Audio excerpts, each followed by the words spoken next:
My name is Mari Reeve-Newson. I'm the Special Projects Coordinator for Six Nations Social Services.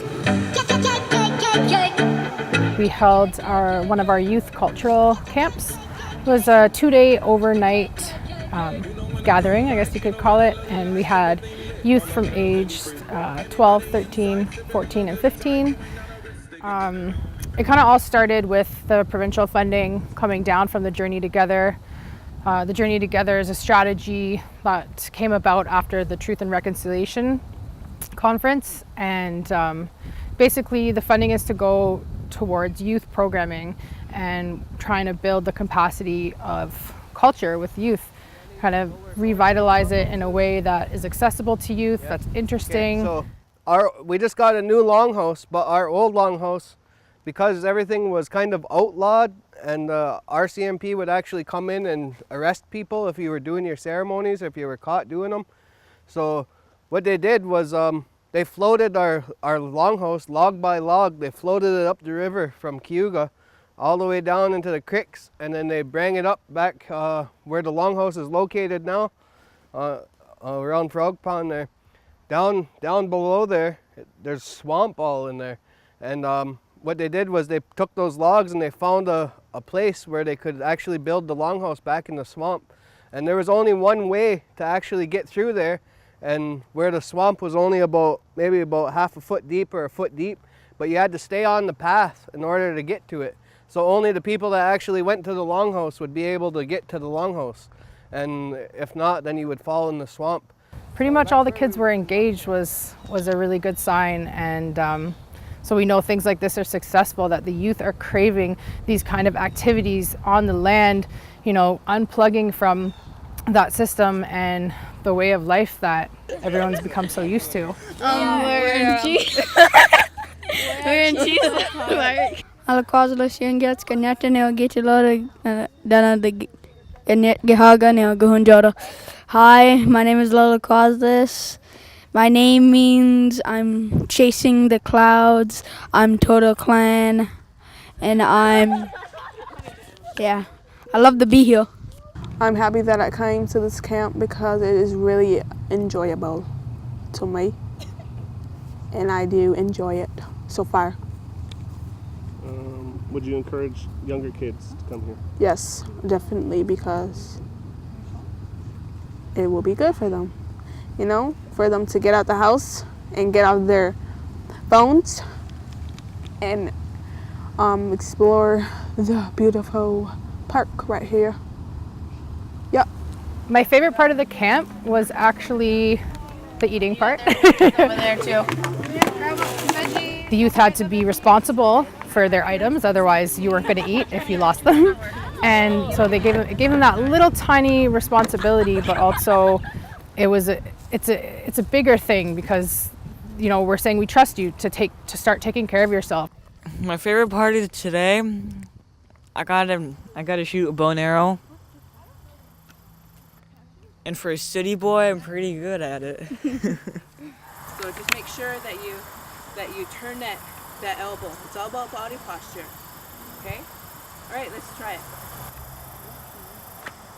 Ooh. Yeah, we're gonna eat. We're gonna eat.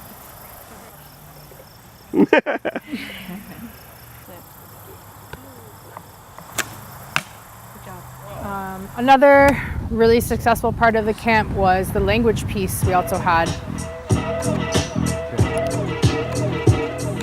We had a language speaker come in, and he mixed Ganyageha, Mohawk, with some physical activity. Team Oguajo, nice and loud, okay?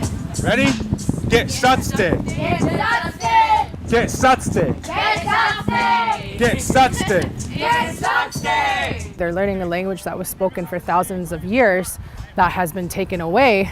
And so seeing young people speak their language again is really inspiring, and gives so much hope to the future, and something for them to be proud of who they are and proud of their history, and you know, something I believe is a huge part of the culture, obviously the language. My favorite part was canoeing. I really love canoeing. Also, it was really scary though. Yeah, we almost tipped. Yeah, we almost tipped over, which was really scary. And My favorite part of the day was canoeing, because I got all wet because of Lily. She got water in our canoe, and I didn't like it. My butt's still wet.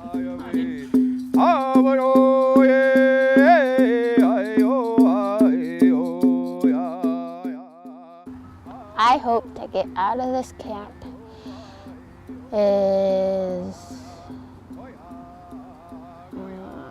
like more like of our ways and like what our responsibilities were back then, and like the way I think of it is how to survive in the wild. Traditionally, we lived off the land, right? Mother Earth gave us everything we needed to live, everything. And we've kind of got away from that a little bit now. Now we're all into modern, fancy stuff, which is fine, I guess. But we even used to play games that used to help us survive, because these games all had a purpose. Whether they promote hand-eye coordination, strength, endurance, working together with a team, these were all important things to survive.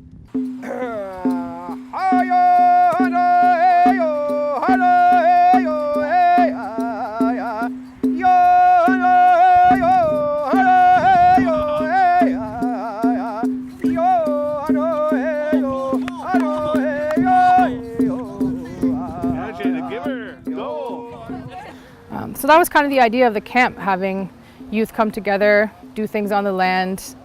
I think everyone had a lot of fun. I'm pretty sure they did from the feedback we got, and every one of the youth participants wanted to come back next year. So that made us really happy, and even if one of the youth had a good time, that's success to me, because that's someone who would just be sitting at home or not have anything else to do. So giving them that option of things to do on the land is really important.